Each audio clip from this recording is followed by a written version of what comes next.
भारत हा झपाट्याने डिजिटल जगाकडे वाटचाल करतोय। या पार्श्वभूमीवर एक मोठी बातमी समोर आलेली आहे। भारतात गुगलचं पहिलं एआय हब उभारलं जाणार आहे।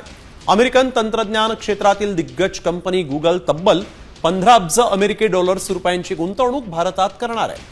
आंध्र प्रदेशातील विशाखापट्टणम इथं अदानी समूहासोबत मिळून देशातील सर्वात मोठं डेटा सेंटर उभारलं जाणार असून यामुळे हजारो रोजगाराच्या संधी निर्माण होतील।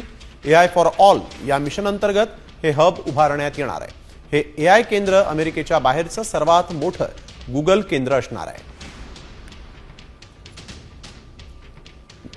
विशाखापट्टणम आंध्र प्रदेशमध्ये भारतात गुगलचं पहिलं हब तयार होत आहे। मुख्य भागीदार गुगल, अदानी समूह, भारती एअरटेल असेल। डेटा सेंटरची क्षमता 1 गिगावॅट इतकी आहे। थेट रोजगार 5 ते 6 हजार लोकांना मिळेल। एकूण रोजगार निर्मिती ही 20 ते 30 हजारांची असेल।